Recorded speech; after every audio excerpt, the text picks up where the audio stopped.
말씀 누가복음 14장 33절 같이 읽도록 하겠습니다. 같이 읽겠습니다. 시작. 이와 같이 너희 중에 누구든지 자기의 모든 소유를 버리지 아니하면 능히 내 제자가 되지 못하리라. 아멘. 이 말씀 가지고 그리스도의 제자 하나님께 영광이라는 제목을 나누려고 하는데 옆에 분들과 인사합니다. 참 잘 오셨습니다. 주님의 이름으로 축복합니다. 여러분 정말 잘 오셨습니다. 주님의 이름으로 축복합니다. 오늘이 2015년 첫 주일입니다. 이 좋은 날에 우리 주님은 누가복음 14장 말씀을 통해서 찾아오셨습니다. 오늘 말씀의 배경은 이렇습니다. 25절에 보면은 수많은 무리가 함께 갈새 예수께서 돌이키사 말씀을 갑자기 하셨다는 것입니다. 예수님을 따라 수많은 무리가 따라다니기 시작했습니다. 가는 곳마다 기적과 이사를 행함으로 사람들이 모여들고 예수님께서 가시는 곳마다 치유받고자 하는 사람들, 말씀 듣고자 하는 사람들로 인산인해를 이룹니다. 그런데 예수님께서 가시다가 무슨 생각에서인지 갑자기 돌아서서 자기를 따르고 있는 수많은 군중을 향해서 제자의 길을 말씀하십니다.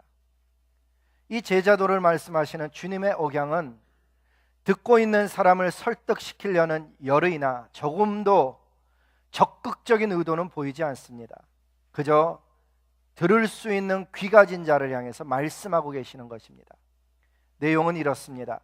물은 내게 오는 자가 자기 부모와 처자와 형제와 자매와 더욱이 자기 목숨까지 미워하지 아니하면 능히 내 제자가 되지 못한다. 이 이야기를 들은 군중들은 수군거리기 시작합니다. 지금 내가 예수님 따르는 이유가 보여진 것 같기만 합니다. 내가 예수님 따르는 것은 뭔가 얻어가지고 돌아가서 내 아내와 자식을 잘 돌보고자 하는 그것 때문에 따라왔는데 미워하라는 이유로 인해서 그들은 수군거리기 시작하는 것입니다. 예수님 당시에 행하는 기사와 이적 때문에 수많은 사람들이 모이고 있었습니다. 그 예수님 따라가면 뭔가 좋은 일이 있을 수 있겠다는 생각도 하게 되었습니다. 어쩌면 이 많은 사람들을 움직일 수 있는 힘있고 권세 있는 자리를 얻게 될지도 모른다는 생각 때문에 예수님 쫓기 시작한 것입니다. 그런데 갑자기 예수님께서 전혀 생각지 못했던 이야기, 엉뚱한 이야기를 하셔서 따라다니던 군중들은 수군거리기 시작하는 것입니다. 사실은 오늘도 마찬가지입니다. 한 해 첫 주일을 맞이하여서 뭔가 복주는 말씀, 내 삶 속에 용기가 되고 힘이 되는 말씀을 듣고자 해서 이렇게 빈자리 없이 가득히 찾는데 우리 성령 하나님께서는 올해 첫 말씀으로 우리가 전혀 생각지도 못한 말씀, 자기의 모든 소유를 버리지 아니하면 능히 내 제자가 되지 못한다고 말씀하시고 계시는 것입니다. 갑작스러운 이 말씀에 사람들은 당황을 합니다. 그런데 예수님은 거침없이 그 다음 말씀을 또 하십니다. 전혀 사람을 모으려는 의도가 아닙니다. 자기를 따르게 하려는 달콤한 이야기가 아닙니다. 누구든지 자기 십자가를 지고 나를 따르지 않는 자도 능히 내 제자가 되지 못한다고 말씀하십니다. 오늘날의 십자가와 그 당시 사람이 생각하는 십자가가 다릅니다. 그 당시에 십자가형은 가장 잔인한 사형 방식이었습니다. 그런데 그런 십자가를 지고 나를 따르라고 이야기하니 사람들이 놀랄 수밖에 없는 것입니다. 사실은 이와 비슷한 이야기가 요한복음에도 나옵니다. 6장에 보니까 큰 무리가 따르고 있었다고 성경은 기록합니다. 이유는 무엇인가 하면 병자들에게 행하시는 표적을 보았기 때문에 사람들이 병 낫고자 해서 자기들의 무엇인가 소원을 이루고자 해서 예수님을 따라 나온 무리가 큰 무리가 되어졌습니다. 그런데 요한복음 6장 54절에 보니까 그 다음날 이런 이야기를 합니다. 내가 진실로 진실로 너희에게 이르노니 인자의 살을 먹지 아니하고 인자의 피를 마시지 아니하면 너희 속에 생명이 없느니라. 오늘날 침례나 세례나 영세를 받은 분들이 주님을 기념하면서 행하는 주의 만찬이 이 말씀에서 나온 것입니다. 그런데 그 당시에는 예수님 따르는 사람들이 그 의미를 전혀 알아차릴 수 없었습니다. 그래서 큰 무리로 따르던 사람들은 물론이고 가까이서 예수님을 따르던 제자들조차도 고개를 저으며 다음과 같은 반응을 보입니다. 그때부터, 그 말씀을 들은 다음부터 은혜가 되어진 것이 아니고 그의 제자들 중에서도 많은 사람들이 떠나가고 다시는 예수님과 함께 다니지 아니하더라. 다른 말로 표현하면 예수님의 살과 피를 먹고 마셔야 한다는 이 말 한마디를 듣고서는 예수님이 정상이 아니라고 생각했고 예수님 따르는 것은 뭔가 잘못되었다고 여겨졌던 것입니다. 그들은 예수님의 말씀 속에 감추어진 의미, 거기서의 살과 거기서의 피가 무엇인지를 알지 못하고 예수님께 등을 돌리고 떠나갔던 것입니다. 사실은 오늘날에도 많은 사람들이 말씀을 읽습니다. 하지만 아쉽게도 말씀의 의미를 제대로 깨닫지 못해서 이것은 믿을 만한 종교가 아니라고 여기며 돌아서는 경우가 얼마나 많은지 모릅니다.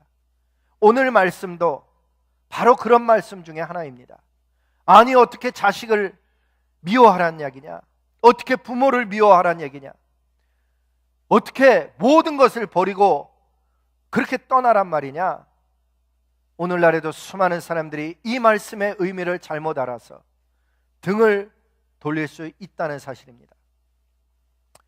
그렇다면 예수님을 믿는다면서 교회 속에 남아있는 저와 여러분은 이 말씀을 어떻게 이해하고 있습니까? 예수님의 살과 피를 먹는 자로서 저와 여러분은 어떤 삶을 지금 살아가고 있습니까? 영적으로 나는 살아 있습니까? 내 안에 정말 예수 그리스도의 참된 생명이 역사하고 있음이 분명한 것입니까?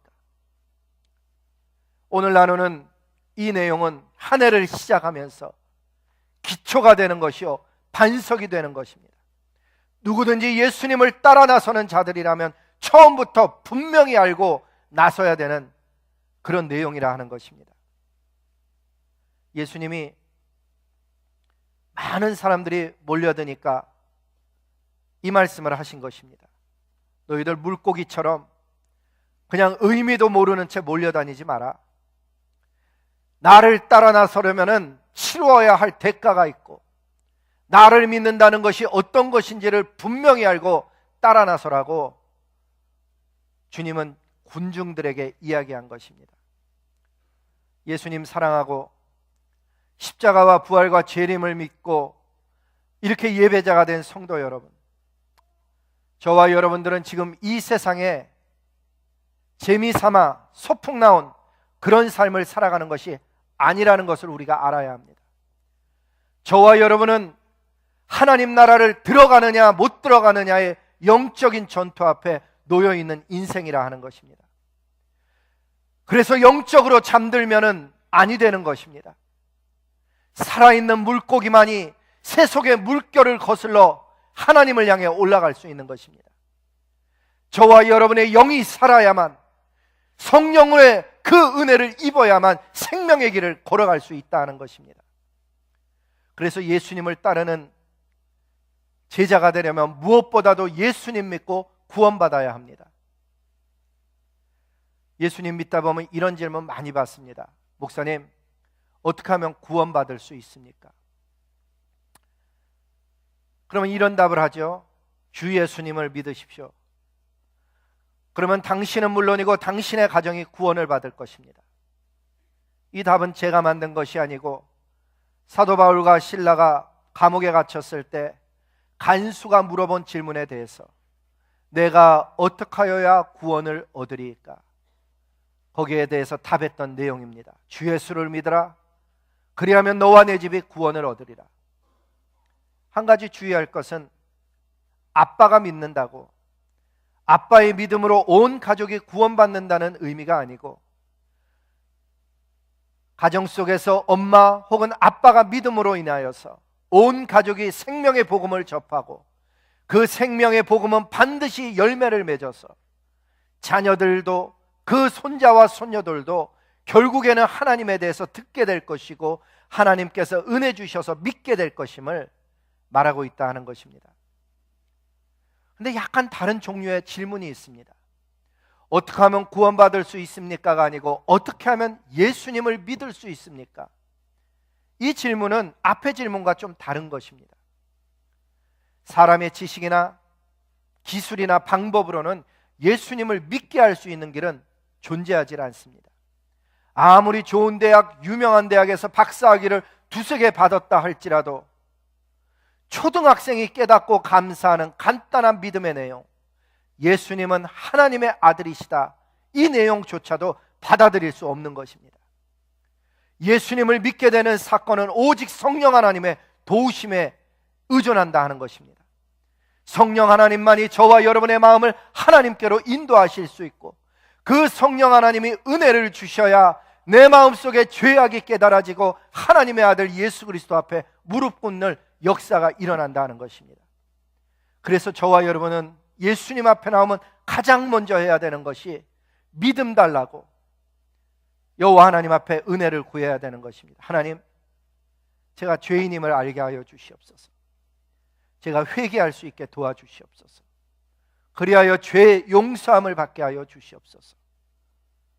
이렇게 하고 나가지 않으면 예수님을 믿는다고 하면서도 하나님을 오히려 쳐다보는 입장이지 은혜를 받는 입장이 되질 못한다는 것입니다. 우리가 여호와 하나님 앞에 은혜를 구하며 겸손히 나아갈 때 자비하신 하나님께서 마음속에 은혜를 부어주시며 하나님의 아들 예수 그리스도를 믿을 수 있는 믿음을 우리에게 허락해 주십니다. 그 믿음이 오면 한 번도 본 적 없는 2000년 전의 사건을 믿을 수 있는 사람이 되어집니다. 그 성령님이 찾아오시면은 내 안에 하나님의 말씀이 살아 움직이기 시작하고, 나를 위하여 피 흘리신 그 예수님 때문에 하나님께 감히 나아가서 예배드리는 예배자가 되는, 그리하여 날마다 찬양과 감사를 하나님께 드리는 그런 삶이 시작된다 하는 것입니다. 결국 신앙은 성령의 은혜로 진행되는 것입니다. 우리가 눈으로 보고 있는 온 세상이 하나님께서 지으셨다는 것, 성령의 은혜, 믿음으로 믿어지는 것입니다. 내가 죄로 인하여 하나님과 멀어졌고 이대로 살면 영영 저주받는 인생인데, 예수님 통해서 내가 부름을 받았고 자녀 되었음이 성령 하나님의 도우심 때문에 깨달아진다 하는 것입니다. 그러니 질문을 바꿔야 되는 것입니다. 어떻게 하면 예수 믿을 수 있습니까? 이 질문이 아니고 예수님 믿는다는 의미는 무엇입니까? 그것으로 바꾸어야 한다는 것입니다. 저와 여러분은 다음 네 가지를 믿고 구원받았습니다. 예수님은 창조 시서부터 계셨던 하나님의 아들이시다. 예수님이 하나님의 아들이라는 것 믿었습니다. 그 예수님이 이 땅에 오셔서 나를 대신하여서 내 죄를 대신 짊어지시고 피 흘려 죽으신 분이시고, 그 피로 인해서 내가 하나님을 향하여서 나아갈 수 있게 되었고, 하나님은 나를 향해서 죄 없다 선언하시는, 그리하여 내가 하나님 자녀된 사건이 일어났음을 저와 여러분이 믿어서 구원받은 것입니다. 거기서 멈추는 것이 아닙니다. 그렇게 예수님이 죽으시고 다시 살아나셔서 하나님 곁에 가셨는데, 그 죽은 예수님을 다시 살리신 하나님의 능력과 권세가 오늘 자녀된 나의 삶 속에 동일하게 역사하셔서 악한 영들에게 나사렛 예수의 이름으로 대항할 수 있게 되었고, 예수님의 이름으로 악한 영들을 향하여서 내가 밟는 모든 땅 모든 영역에서 쫓아내는 하늘의 사람이 되어졌다는 것입니다. 예수님께서 어느 날 이 땅에 자기의 백성들을 모으기 위해서 동서남북 사방으로부터 죽은 자와 산 자를 불러내는 그날이 반드시 올 것인데, 하나님의 자녀된 저와 여러분은 그날 새 예루살렘에 올라가서 성삼위 하나님을 늘 찬양하며 영원히 섬기며 살게 될 것을 믿고 저와 여러분은 살아가고 있는 것입니다. 그렇습니다. 예수님 따르는 제자가 되려면 먼저 이러한 예수님 믿고 구원받아야 하는 것입니다. 우리 주님께서 다음 두 가지 질문을 우리에게 하면서 분명한 제자의 개념을 갖게 되길 원하십니다. 그 질문은 이것입니다. 구원받은 사람은 모두 제자인가? 여러분은 어떻다고 생각합니까? 구원받은 사람은 모두 제자인가? 두 번째 질문은 비슷한데 약간 다릅니다. 모든 그리스도인은 모두 다 제자인가? 구원은 예수 그리스도께서 이루어 놓으신 십자가의 공로를 믿고 거저받는 것입니다. 하지만 제자가 되는 것은 좀 다릅니다. 거기엔 희생이 뒤따르고 대가가 뒤따르는 것입니다. 예를 들면 예수님과 함께 십자가에 못 박혔던 죄수들이 있었습니다. 그 가운데 어느 한쪽에 달렸던 죄수가 이런 말을 합니다. 예수여, 당신의 나라에 임하실 때 나를 기억하소서. 이 사람은 제자가 아니었습니다. 평범한 죄인입니다. 함께 십자가에 달렸습니다. 한 번도 제자 양육 받아본 적 없습니다. 그런데 단 한마디를 한 것입니다. 당신의 나라에 임할 때 나를 기억하소서. 예수님이 이런 답을 합니다. 내가 진실로 내게 이르노니 오늘 내가 나와 함께 낙원에 있으리라. 구원받았다는 얘기입니다. 즉 우리가 알 수 있는 것은 구원은 받았지만 제자는 될 수 있기도 하고 없기도 한다는 사실을 발견하게 되는 것입니다. 이 사람 같은 경우는 구원받았지만 제자의 삶을 살았던 것은 아닙니다. 두 번째 질문에 대한 답을 보면 이렇습니다. 모든 그리스도인은 제자인가? 사도행전에 보니까 제자들이 안디옥에서 비로소 그리스도인이라 일컬음을 받게 되었더라. 이 말씀에 의하면 모든 제자들이 그리스도인이라 부름받게 된 것입니다. 즉 모든 그리스도인은 제자인 것입니다. 다시 강조하지만 구원은 예수님께서 이루어 놓으신 십자가의 공로 믿고 은혜로 거저받는 것입니다. 하지만 예수님의 제자가 되는 것은 희생이라는 것, 대가라는 것, 노력과 수고가 필요한 것입니다. 오늘 말씀은 바로 그런 관점, 제자의 관점에서 읽을 때만 해결되는 내용이라 하는 것입니다. 많은 군중들이 예수님 따라오고 있었습니다. 다른 사람이 보기에는 무리지어가는 그 무리가 다 예수님을 쫓는 제자같이 보였습니다. 그것을 예수님도 의식하셨습니다. 그래서 갑자기 예수님이 뒤를 돌아보시며 말씀을 하신 것입니다. 내게 오고자 하는 사람마다 자기 부모와 처자와 형제와 자매와 더욱이 자기 목숨까지 미워하지 아니하면 너희는 능히 내 제자가 될 수 없다. 누구든지 자기의 십자가를 지고 나를 따르지 않는 자도 내 제자가 되지 못한다. 그렇다면 21세기를 살아가며 2015년 새해 첫 주일을 드리고 있는 저와 여러분은 어떠합니까?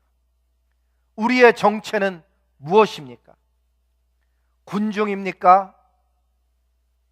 구원받은 사람입니까? 아니면 구원을 넘어서서 제자로 살아가는 그리스도인입니까? 이 군중이 참 특이합니다. 군중은 무슨 일이 일어나고 있는가 구경 나온 사람들입니다. 실제로 자기가 뛰어들어 경기하는 것은 아닙니다만 그 박수치는 열기나 모이는 열정만큼은 선수 못지않습니다. 다음 사진을 한번 보시기 바랍니다. 슈퍼볼 경기가 해마다 있는데 어느 해인가는 비가 내리고 어느 해인가는 눈이 내립니다. 저렇게 눈이 내리는데도 경기만 있다면 그들은 그 자리를 떠나지 않고 모여드는 것입니다. 비 오는 날, 눈 오는 날 교회 온다고 해서 다 제자가 되는 것은 아닙니다. 군중들도 그렇게 합니다. 군중들도 자기 돈을 들여서 비행기 타고 자기가 지지하는 팀을 응원하기 위해서 시간을 내고 소리를 지릅니다. 자기 팀이 터치다운이라도 하면은 온 마음을 다해서 일어나며 열광합니다. 교회에 나와서 다른 사람들이 헌신하는 모습을 보고 열광한다고 해도 어쩌면은 제자가 아닐 수 있다는 것입니다. 실제로 내가 사역의 현장을 발로 밟고 나의 온 마음과 온 전심을 다해서 사는 동 죽는 동 실제로 헌신하고 있지 않다면은 어쩌면은 나는 군중에 속할 수도 있다 하는 것입니다.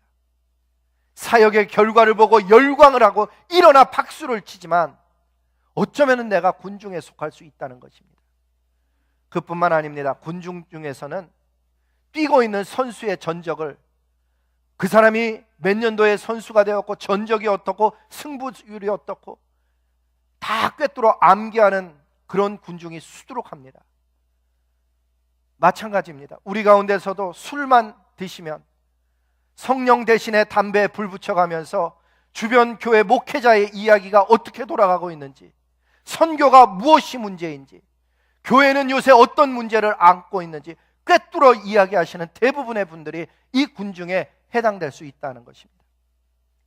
그런데 제자는 다릅니다. 어느 순간서부터 마음속에 열방이 들어옵니다. 잃어버린 영혼이 들어옵니다. 그리고 말씀 속에서 내가 보여집니다. 하나님 나를 불쌍히 여기옵소서. 하나님 나를 긍휼히 여기옵소서. 하나님 나를 변화시켜 주시옵소서. 조용한 묵상과 기도, 영적인 전투를 나름대로 치르고 있다는 것입니다. 하나님의 주권과 능력이 사모되어지기 시작합니다. 왜? 나가서 복음 전해보니까 사람의 말로 안 되더라 하는 것입니다. 나라와 민족, 잃어버린 영혼을 구하는데 하나님의 능력 없으면 안 된다는 것을 깨달아서 어느 날서부턴가 성령의 충만을 구하기 시작하고, 하나님께서 이 열방을 구하는데 저의 삶을 사용하여 주시옵소서. 자기의 삶을 드리기 시작합니다. 여러분 기억하시기 바랍니다. 구원은 받았지만 자라나지 않는 사람들이 있습니다. 변하지 않습니다. 더 이상 나아가지 않습니다. 제자가 안 될 수도 있다는 것입니다. 하지만 어떤 사람은 구원받은 기쁨을 넘어서서 제자의 길을 가기 시작합니다. 그리고 어느 순간서부터 말씀을 읽을 때마다 내면의 갈등을 경험합니다. 일해야 하는 직장도 있고 먹여 살려야 하는 가족이 있는데 내가 어느 정도까지 예수님 따라갈 수 있는가, 진짜 그 경계에 서서 고민하기 시작합니다. 그런데 주님이 격려를 해줬으면 좋겠는데 이런 말씀하십니다. 누구든지 가지고 있는 모든 것 다 버리지 않으면 너는 내 제자가 될 수 없다. 여러분, 이 가르침이 정상적인 것 같습니까? 아빠인데 가족을 부양해야 되는데 다 버리라니, 이 말씀 앞에 어떻게 내가 설 수 있겠습니까? 어떤 분은 이런 말씀 보면 오해를 합니다. 혹시 교회에다 갖다 바치라는 것 아닐까? 그런 이야기 전혀 아닙니다. 또 어떤 분은 혹시 더 다른 고상한 의미가 이 속에 있는 것은 아닐까? 그런 얘기 아닙니다. 아주 간단한 이야기입니다. 참 의미는 너희가 정말 내 제자가 되고자 하면은 이 세상에서 재물을 모으니라고 그 재물에 집착하여서 자라남을 포기하고 하나님을 경외함을 포기하고 그렇게 살아가게 되면 안 됨으로 인해서 그 일을 버리라고 얘기하는 것입니다. 참 의미는 너희가 명예에 사로잡혀서, 지위에 사로잡혀서 하나님 못 섬기는 삶을 계속 살아가지 말고, 믿는다고 얘기만 하면서 실제로는 다른 일을 하지 말고 진짜 나를 섬기며 사는 사람 되라는 것이 이 본문의 진짜 의미인 것입니다. 수많은 사람들이 예수님 알게 되었습니다. 그러나 자라나지 않습니다. 헌신하지 않습니다. 그들은 제자의 길을 보지 못하는 것입니다. 주님이 말씀하십니다. 그런 일을 버려라. 너 삶에만 집착하고 있다면 네가 진짜 보아야 되는 것을 어쩌면 너는 놓치고 있다라고 이야기한다 하는 것입니다.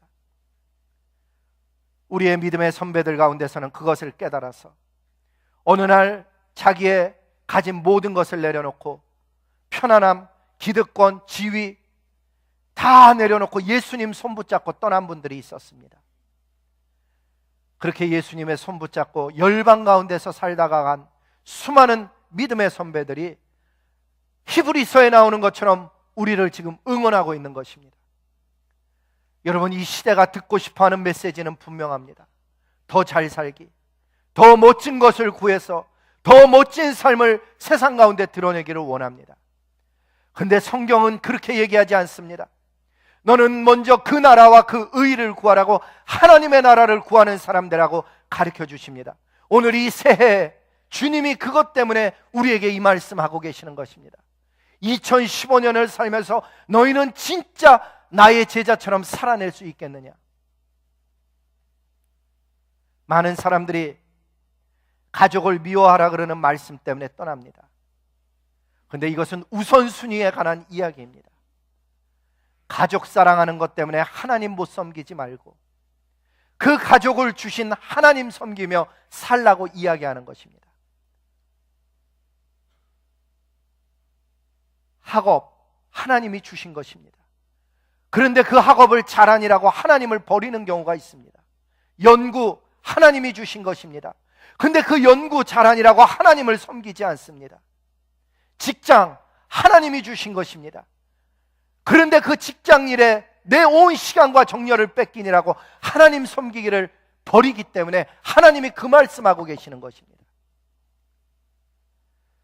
우리가 죄를 범하기 전에는 모든 것을 하나님을 의존했고 하나님이 공급해 주셨습니다. 어느 날 인류는 하나님 없이 살겠다고 선언하며 나무의 선악을 알게 하는 나무의 실과를 따먹었습니다. 그 이후부터 우리 인류는 마치 사춘기를 겪는 아이처럼 하나님만 보면 스스로 문을 닫아 걸고 나 혼자 할 수 있다라고 이야기하기 시작합니다. 사실 잘 보면 하나님이 건강 주시고 하나님이 다 햇빛과 비를 공급해서 되는 것인데 자기는 독립된 삶이라고 큰 소리칩니다. 그러는 과정 중에 우리 인류가 가진 병이 생겼습니다. 눈에 보이는 것을 쌓아놓으면 안정감을 갖기 시작한 것입니다. 재물을 좀 모아놓으면 거기서 안정감을 느낍니다. 지위라는 것을 올라가 있으면 내가 높은 사람 되면 안정되다고 느끼는 것입니다. 그러나 여러분, 재물, 명예, 지위 다 불안정한 것입니다. 재물을 보시기 바랍니다. 잠시 있다가 순식간에 날개를 달고 사라지는 속성을 가지고 있습니다. 명예, 지위 잠깐 머무는 것입니다. 영원하지가 못합니다. 하나님께서 우리의 건강을 잡아주지 않으면 일순간에 그 자리 다 내려놓고 내려와야 되는 것입니다. 하나님이 건강 주셔서 그 자리에 있는 것이고 은혜 주셔서 그렇게 살고 있는 것입니다. 그런데 나는 마치 하나님을 전심으로 섬기지 않는 것처럼 흉내만 내는 것입니다. 그저 따라다니면 되는 줄로 안다 하는 것입니다. 그래서 예수님이 그 군중을 향해서 갑자기 그 얘기를 하는 것입니다. 예수님 진짜 따라가는 제자가 되려면 버려본 경험이 있어야 됩니다. 가진 것을 버려본 사람, 그래야 하나님 아버지의 풍성함, 자비와 능력을 알게 되는 것입니다. 이 버린다는 것 진짜로 버리는 경우도 있고 관념 속에 버리는 게 있습니다. 여러분, 이 재물이 꼭 괴물 같아서 살아있는 것은 아닌데 마치 살아있는 사람처럼 저와 여러분을 지배하기도 하고 움직이기도 합니다. 아무리 주일날 일하기 싫은 사람이라 그래도 주일날 근무하면 한 주에 1,000불 주겠다, 주일날 일하면 한 주에 1,000불 주겠다. 사람이 움직입니다. 재물이 그런 힘을 가지고 있습니다. 그런데 그 재물로부터, 지배로부터 벗어나는 자유하게 되는 길은 하나님 의지하는 것입니다. 그런데 우리의 감각은, 오랫동안 죄의 습성 아래 살아왔던 우리의 감각은 우리를 향해서 거꾸로 이야기합니다. 네가 만약에 그것을 놓게 된다면 너는 굶어 죽을 것이다. 너희 가족은 살 수 없을 것이다. 너는 세상에서 버림받을 것이다. 그때 믿음이 우리의 감각기관을 대항하지 아니하면 우리는 불안정한 기반을 진짜인 줄 알고 그 위에 삶을 쌓게 되는 것입니다. 이 세상은 더 많이 가져야 안정된다고 가르칩니다. 더 강해지고 높아져야 안정된다고 가르칩니다. 근데 여러분, 속지 마시기 바랍니다. 진실은 하나님을 의지하여 내 손에 가진 것을 놓아놓을 때, 그때 우리는 진정으로 모든 것을 소유하게 됩니다. 나눌 때, 그때 모든 것을 우리는 갖게 되는 것입니다. 하나님을 의지하여 약하게 살아야 강해지는 것이고, 주님의 손을 붙잡고 낮은 곳에 내려가여 참으로 높은 곳에 오르는 길이 된다는 것입니다. 제자는 사명받아야 됩니다. 자기 십자가 가지고 나를 따르라, 많은 사람들이 해석해 왔습니다. 어떤 분은 아내나 남편 혹은 자녀가 내 십자가라고 생각합니다. 그런데 성경에 말하는 십자가는 사명입니다. 주어진 사명. 예수님이 지나가실 때 존 더 베프티스트가 보고선 이런 얘기를 합니다. 보라, 세상 죄를 지고 가는 하나님의 어린 양이로다. 예수님 죽기 위해서 오신 것이었습니다. 그게 사명이었고 십자가였습니다. 그런데 이 사명은 자기가 만들어내는 것이 아니라는 특징을 가지고 있습니다. 예를 들면 노아는 방주를 만들겠다고 사명을 달라고 기도한 적이 단 한 번도 없습니다. 사명의 특징은 사람이 만드는 게 아니고 하나님께서 주시는 것입니다. 모세는 내 민족을 이끌어내는 사명을 달라고 단 한 번도 기도한 적이 없습니다. 오히려 그들은 그런 사명을 감당할 준비가 전혀 안 된 상태에서 하나님의 부르심을 받았습니다. 그리고 순종해서 하나님께 영광을 돌렸습니다. 오늘날에도 하나님의 자녀들을 향해서 하나님은 사명을 주십니다. 전혀 준비가 안 돼 있는데도 하나님은 막중한 사명을 맡기실 때가 있습니다. 그 의미는 하나님께서 이루시겠다는 것입니다. 하나님의 능력으로 그 사명을 이루시겠다는 것입니다. 우리의 최고의 태도는 순종하는 것입니다. 순종이 하나님께 영광을 돌리는 것입니다. 한 해가 시작되면서 여러 가지 사역들을 하나님께서 부르실 것입니다. 순종함으로 하나님께 영광 돌릴 수 있기를 바랍니다. 분명한 것은 예수님의 제자들의 사명의 공통점은 복음 때문에 하는 것이었습니다. 그들이 무슨 일을 하고 있었든지 간에 복음 때문에 그 일을, 사명을 감당하는 것이었습니다. 복음 때문에 치유하였고 복음 때문에 하나님 나라를 선포하였습니다. 이 복음을 전하다 보면 순수 복음이 얼마나 필요한지를 발견하게 됩니다.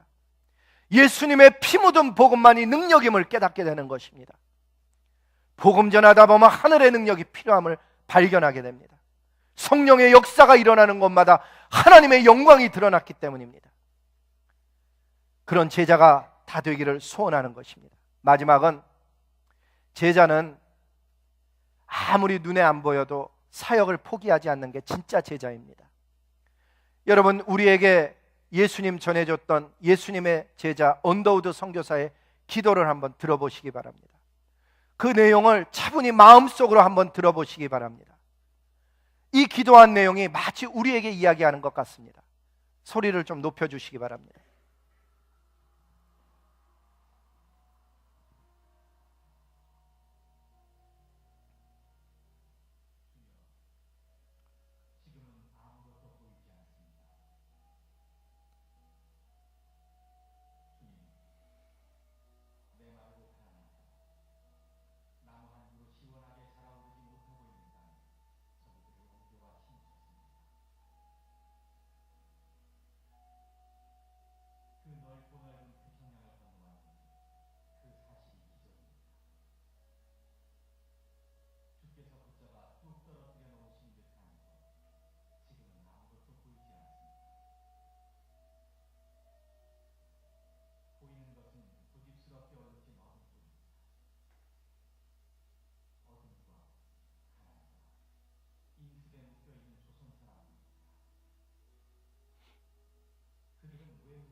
이 언더우드 선교사님의 기도 내용을 보면은 우리가 선교지에 가서 느끼는 느낌이 딱 보입니다. 혹은 다민족 사역하면서 느끼는 감정을 어떻게 그렇게 잘 표현했는지 주님, 아랍 사람의 마음이 보이질 않습니다. 그 미얀마 분들의 마음이 도대체 보이질 않습니다. 이러다가 저분들이 이 미국 생활에 안정이 되어져서 그나마 필요한 것을 받기 위해 나오던 이 교회마저 떠날까? 주님, 걱정합니다. 주님, 저들에게 무엇을 해야 될지 알지 못하겠습니다. 그런 기도가 저절로 나오는 것입니다. 그렇게 복음을 안 받아들이던 조선, 자기들이 가난 가운데 있음에도 불구하고 무엇이 고통인지도 모르던 우리 민족에게 복음을 전해줘서 오늘날의 전 세계 22,000명의 선교사를 파송하는 나라가 되었다는 것을 그때는 전혀 알 수 없었을 것입니다. 결국은 그 사역을 포기하지 아니하고 기도한 언더우드 선교사의 기도가 승리한 것입니다. 그렇다면 저와 여러분도 기도해야겠다는 생각입니다. 이 한마음교회에서 복음을 받은 아랍분들과 미얀마 분들은 물론 그분의 자손들이 어느 날 이슬람 국가와 불교 국가에 나아가서 예수 그리스도의 제자를 만드는 그 비전, 하늘의 사람들이 되는 비전을 놓고 함께 기도하면서 포기하지 않고 걸어간다면 어느 날 우리도 먼 세월이 흘러서 천국에 들어가서 우리도 보게 될 것입니다. 하나님께서 역사하신 영광에 저와 여러분이 동참하게 될 것입니다. 2015년을 시작하면서 하나님께 영광 돌리고자 하는 제자들마다 주어진 사역을 쫓아 순종하며 포기하지 않고 기도하며 그 길을 걸어가는 하늘의 사람들 다 될 수 있기를 예수님의 이름으로 복을 빕니다. 기도하시겠습니다. 사랑하시는 아버지 하나님, 제 마음속에 주셨던 은혜 그대로 적어서 선포하였사오니 이 말씀이 떨어진 심령 위에 성령께서 기름 부어 주셔서 30배, 60배, 100배의 결실을 맺고 하나님 위에 살아가는 2015년 될 수 있도록 은혜 허락하여 주시옵소서. 예수님 이름으로 감사하며 축복하며 기도드렸습니다. 아멘.